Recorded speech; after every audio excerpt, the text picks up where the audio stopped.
Mito e filosofia.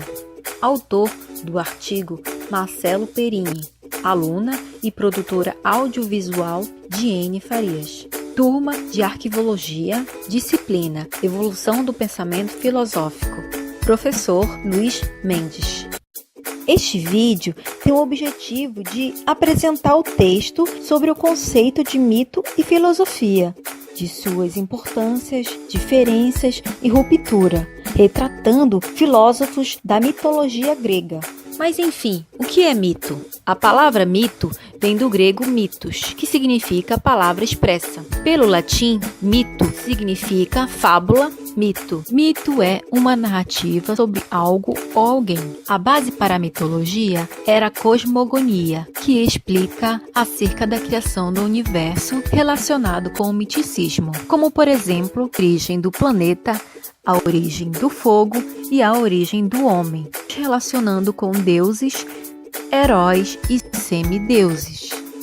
Segundo Clemens, era arcaica da Grécia, o sentido do mito era equivalente a um logos, que simboliza uma lei de conjuntos de leis que comandam o universo. Ou seja, quando contavam uma história como mito, era incontestável para os ouvintes. Quem narrava as histórias eram os poetas da época, pois acreditavam que foram escolhidos pelos deuses. O mito narra a origem de 3 maneiras principais.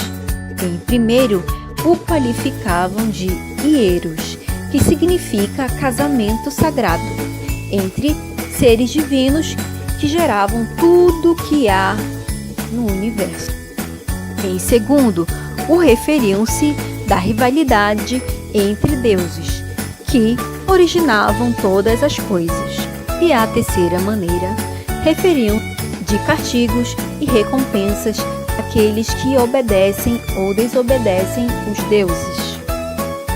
O sentido do mito pode ser interpretada de 3 modos.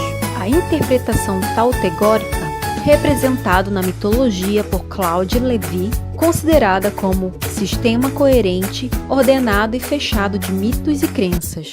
A interpretação alegórica é totalmente diferente, busca o sentido do mito além da mitologia, do nome uponoia expressa suspeita. Já a interpretação metafórica busca o sentido do mito através da mitologia. A metáfora é sempre uma transferência do sentido direto das palavras para um sentido figurado que pode ter sentidos múltiplos. O mito diz sempre como nascem as coisas, as instituições e as regras. O mito e o rito. Essas 2 palavras têm estreita ligação uma com a outra. O rito é uma sucessão de palavras e atos que, repetida, compõe uma cerimônia que pode atualizar o mito, mantendo ensinamentos ancestrais e sagrados, como, por exemplo, o rito do casamento. Ao longo dos anos, vem se repetindo.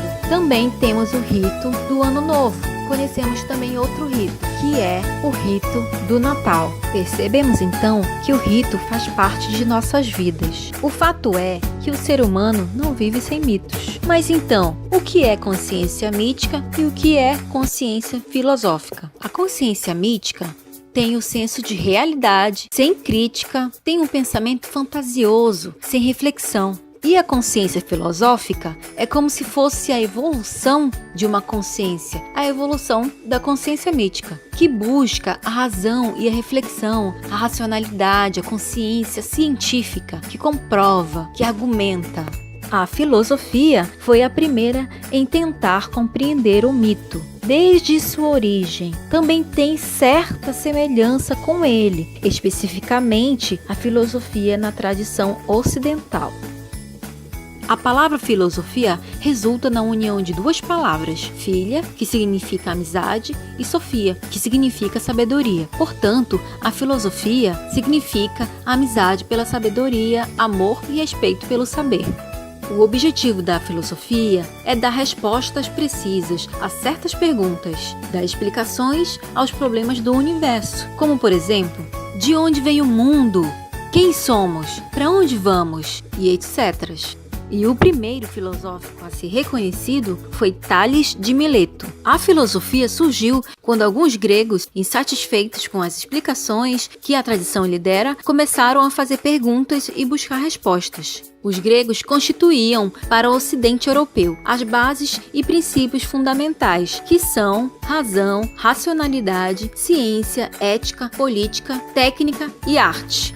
A filosofia foi fundamental para a invenção da moeda, a invenção do calendário, surgimento da vida urbana e assim por diante. É possível perceber a ação humana na construção da história. E então, a vida humana deixa de ser brincadeira dos deuses, para ser resultante dos condicionamentos e das relações humanas. A existência do mito foi fundamental tanto para a evolução do pensamento crítico quanto para a evolução do ser humano.